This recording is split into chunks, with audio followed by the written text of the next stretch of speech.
기도합니다. 하나님 아버지 감사합니다. 오늘도 주님의 말씀 앞에 섭니다. 아버지 하나님, 우리가 죄인됨을 항상 깨닫고 살아갈 수 있도록 도와주시옵시고, 또 그러나 정죄의식 속에 갇히지 아니하고, 아버지 하나님, 주님의 말씀 가운데 주께서 주시는 참된 평안 가운데 이 땅을 살아갈 수 있도록 아버지 하나님 역사하여 주시옵소서. 감사드리며 살아계신 예수님의 이름으로 기도합니다. 아멘.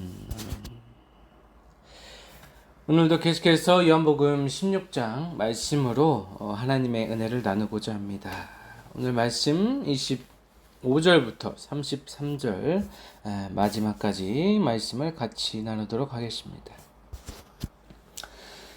25절 보면 이것을 비유로 너희에게 일렀거니와 때가 이르면 다시는 비유로 너희에게 이르지 않고 아버지에 대한 것을 밝히 이르리라 라고 주님께서 말씀하셨습니다. 주님께서 이제 떠나시기 전에 고별 강화의 말씀으로 계속해서 말씀해주고 계시는데, 이제 자신이 떠난 후에 성령께서 임하셔서 성령께서 예수님의 사역 그리고 하나님의 말씀을 생각나게 한다라고 우리가 이전 말씀에서 같이 나눈 바가 있습니다.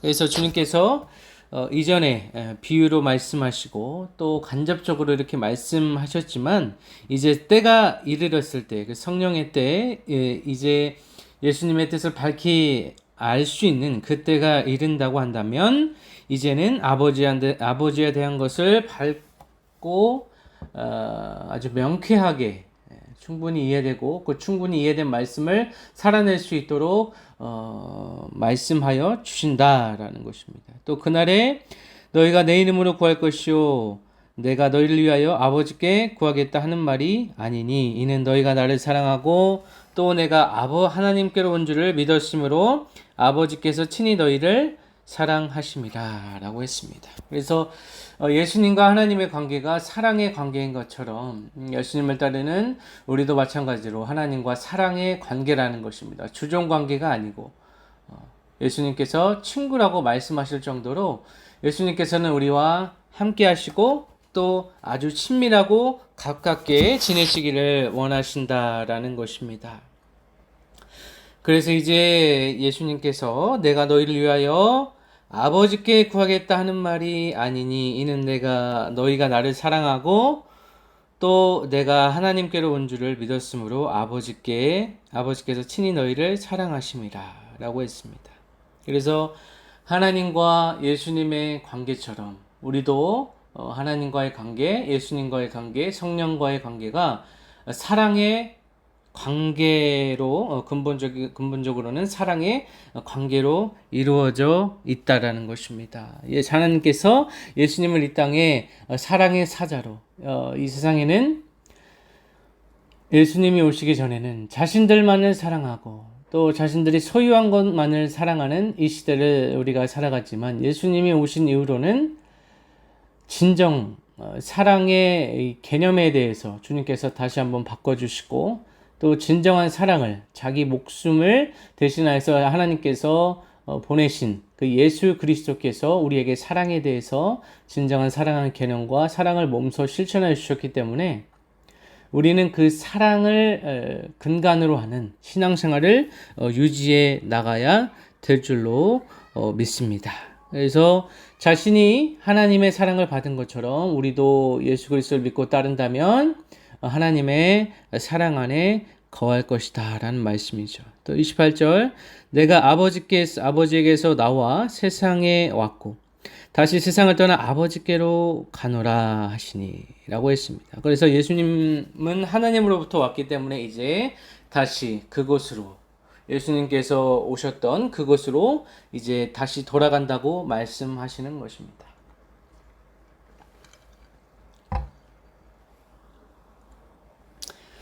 또 제자들이 말하되 지금은 밝히 말씀하시고 아무 비유로도 하지 아니하시니 우리가 지금에야 주께서 모든 것을 하시고 또 사람의 물음을 기다리시지 않은 줄 아나이다. 이로써 하나님께로부터 나오심을 우리가 믿사옵나이다 라고 했습니다. 제자들은 예수님의 이 긴 말씀을 통하여서 그리고 예수님과 함께한 이 생애를 통하여서 예수님을 점점 알아갔습니다. 하지만 아직까지는 성령을 체험하지 아니하고 성령께서 깨닫게 해주시지 않았습니다. 그때가 이르지 않았기 때문에 예수님께서 하시는 말씀에 이들은 믿사옵나이다 라고 고백하지만 이들의 행위, 이 고난이 닥쳐왔을 때 예수님께서 십자가에 매달려 돌아가셨을 때 그들의 태도를 볼 때에 그들의 믿음은 진정한 믿음이 아니었던 것을 우리가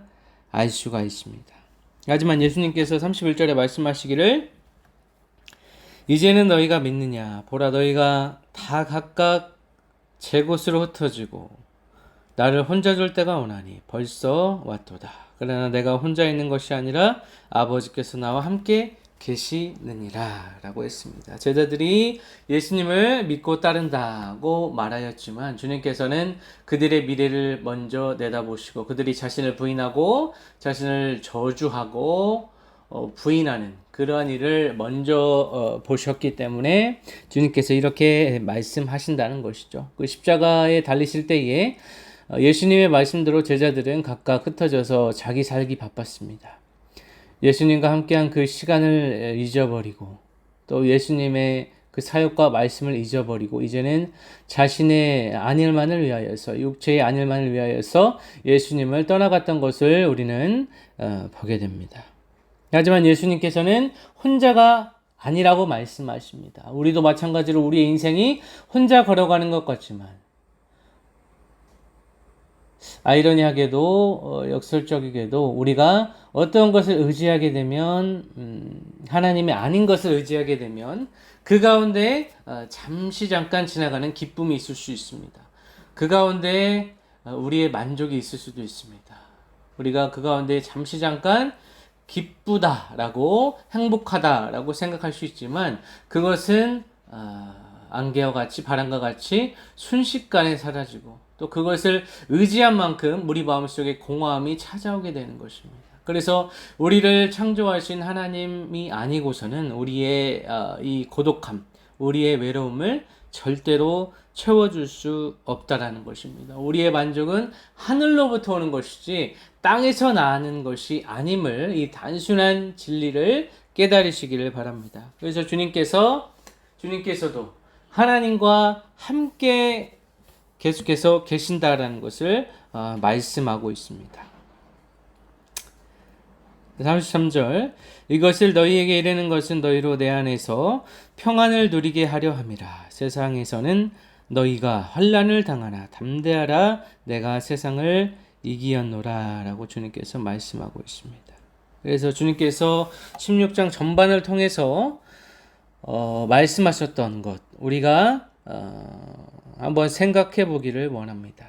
주님께서 16장에서 죄에 대해서, 의에 대해서, 심판에 대해서 세상을 책망하신다 말씀하셨습니다. 이 죄는 무엇이라고 했습니까? 죄는 예수님을 믿지 않는 불신이라 얘기했고 의라고 하면 십자가에 예수님께서 돌아가셔서 죄 많은 세상 가운데 죄 많은 인간들에게 참된 의를 허락하신 것이고 또 심판이라고 하면 이 세상 임금인 사단이 이미 심판을 받았고 주님께서 세상을 승리했기 때문에 우리가 승리의 길을 걸어갈 수 있다고 주님께서 말씀하셨습니다. 그리고 자신이 떠나신 후에 성령께서 오신다고 했습니다. 이 진리의 성령, 단 하나뿐인 이 진리의 성령이 우리 삶을 감싸고 우리 삶을 인도하고 우리 삶에 충만히 채워졌을 때 아버지의 역사 그리고 내가 이 땅에 온 목적 내가 이 땅에 왜 왔는지에 대한 사명을 깨닫게 되는 것입니다. 진리의 성령이 임하실 때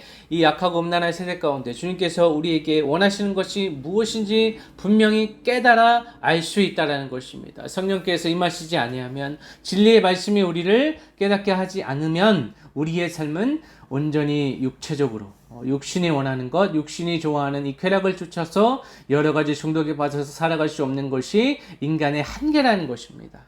인간의 한계를 인정할 때 우리는 죄인이며 죄 지을 수밖에 없는 운명을 타고났고 또 그 죄의 사슬을 끊어내시기 위해서 예수 그리스도가 이 땅에 오셨음을 우리는 알게 됩니다. 주님께서 계속해서 제자들에게 아무리 얘기하신다고 하더라도 하늘의 은혜가 임하지 아니하면 이들은 맹인과 같이 눈먼 자들과 같이 피상적으로 이성적으로 이해할 수 있지만 그 고난의 때에 하나님을 볼 수 없게 되는 것입니다. 성령의 음성을 들을 수 없게 되는 것입니다. 이것이 우리 삶의 가장 큰 저주일 수도 있습니다. 고난의 때에, 환난의 때에, 그 환난이라는 고난이라는 현실적인 문제가 아니라 그때에 아무런 소리가 들리지 않을 때, 아무런 음성이 들리지 않을 때, 아무런 말씀이 생각나지 않을 때, 하나님이 나와 함께 계시지 않을 때, 이것이 우리 인생의 가장 큰 비극인 것입니다. 하나님의 계획 속에 우리는 들어가야 될 줄로 믿습니다. 우리가 우리의 생각으로 우리 인생을 재단하고 우리가 생각하는 방향으로 나아갈 때에 하나님께서는 그 길이 아니다. 나에게 다시 돌아오라. 주님께서 말씀하시는 것입니다. 나에게 다시 돌아오라.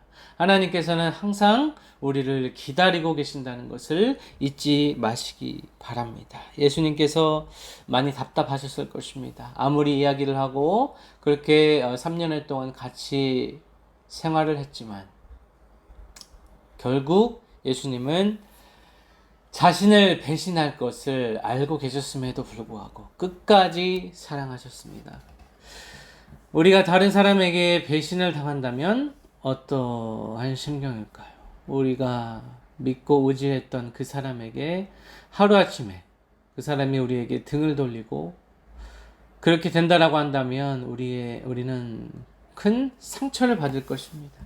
하지만 그 상처 가운데서도 예수 그리스도께서는 끝까지 우리를 사랑하셨습니다. 제가 예수님이라고 한다면 제자들을 용서할 수 없었을 것 같아요. 그렇게 동고동락하면서 그 수많은 시간을 함께 했는데 순식간에 자신을 배신하고 자기 살겠다고 자신만을 위하여서 그렇게 떠나가게 된다면 정말 가슴이 아프고 눈물이 났을 것입니다.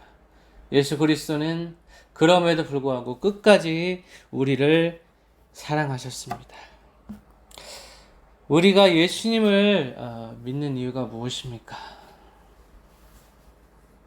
소위 기복신앙이라고 하는 그 거대한 만문진 가운데 우리는 살아가고 있는 게 아닌가 생각이 듭니다. 내가 원하는 대로 예수님의 말씀을 알고 있지만 그 말씀은 말씀이고 내 삶에 닥친 위기, 내 삶에 닥친 이 현실적인 문제가 해결되지 아니하면 하나님은 살아계시지 않는 것이 아닌가. 하나님은 도대체 무엇을 하고 계신가. 그러한 생각이 들 때도 있을 것입니다.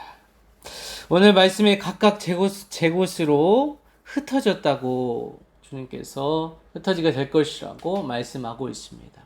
오늘날 이 땅을 살아가는 그리스도인도 마찬가지로 자신에게 어떤 삶에 큰 문제가 왔을 때 자신만을 생각하게 되는 경향이 있는 것 같아요. 그래서 지금까지 나를 이 시간까지 인도하여 주셨던 예수 그리스도를 잊어버리고 그분의 은혜를 망각하고 내 삶의 문제에 파묻혀서 그 어떤 것도 필요하지 않고 이기적으로 자신만을 위하여서 살아가는 것이 인간의 본성이고 성령이 떠났을 때 성령이 없는 사람, 하나님과 동행하지 않는 사람의 전형적인 모습이라고 볼 수가 있습니다. 이 제자들의 모습을 욕할 것이 아니라 이 제자들의 모습이 오늘날 살아가는 우리의 모습과 많이 닮아 있습니다. 제 모습과도 많이 닮아 있습니다.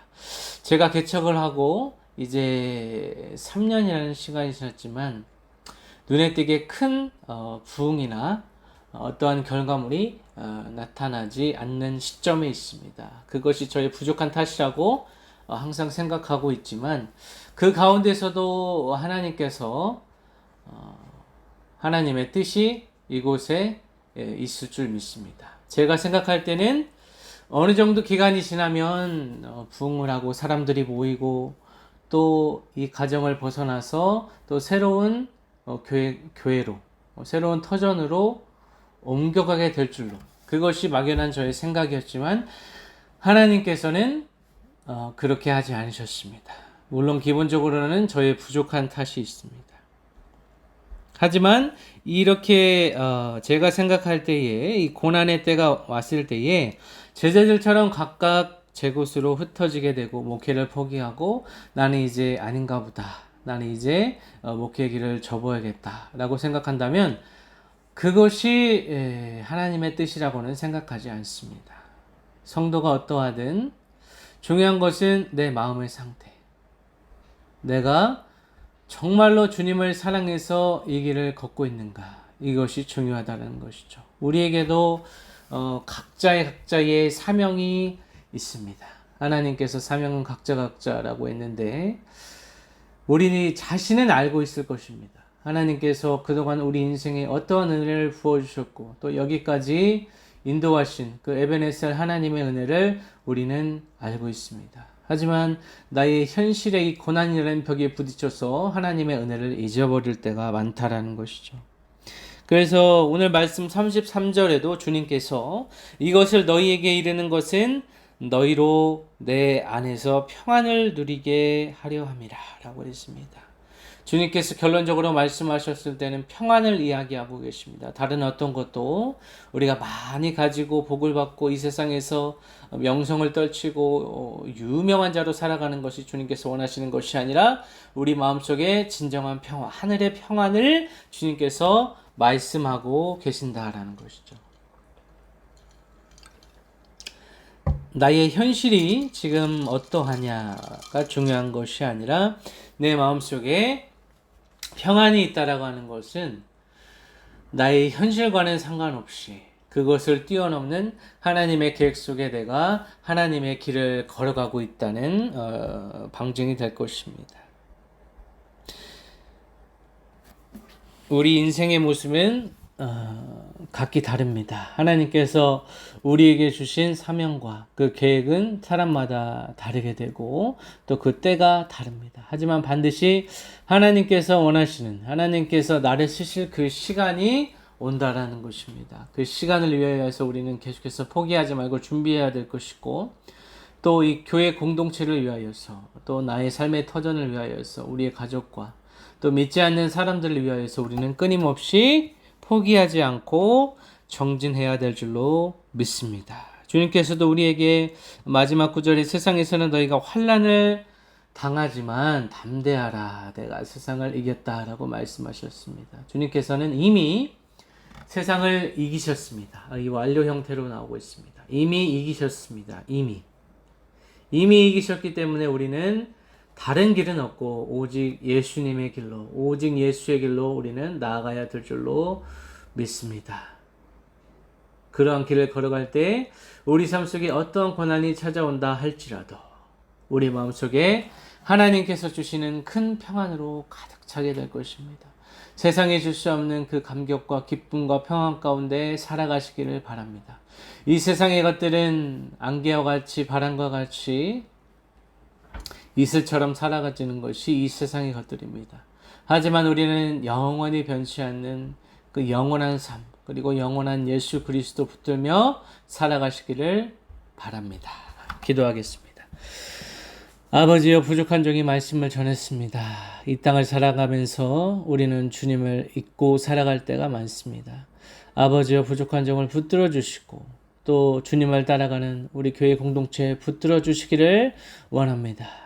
아버지의 은혜 가운데 평안 가운데 살아가기를 원합니다. 이 땅에서 나는 것들은 썩어질 것이고 썩어 없어져서 허무하게 될 것들을 의지하지 않고 아버지 하나님 쾌락을 쫓아서 중독을 쫓아서 살아가는 것이 아니고 오직 예수 그리스도 사랑 그 사랑을 힘입어서 이 땅에서 담대하게 세상을 이기며 살아갈 수 있도록 도와주시옵소서. 아버지 하나님 우리가 낙심하고 절망하고 우울해할 것이 아니라 그럴 때일수록 예수 그리스도 한 분만 바라보며 우리에게 받은 사명, 각자의 사명을 기억하면서 주님께서 주신 은혜를 기억하면서 그 감격을 통하여서 아버지 처음 만났던 그 첫사랑을 회복하며 이 땅을 살아낼 수 있도록 도와주시옵소서. 한 주간도 주님의 평안 가운데 다른 어떤 것 의지 아니하고 오직 예수 그리스도 의지하여 살아가는 인생들 될 수 있도록 주님의 살아가는 백성들 될 수 있도록 도와주옵소서. 감사드리며 살아계신 예수 그리스도의 이름으로 기도합니다. 아멘.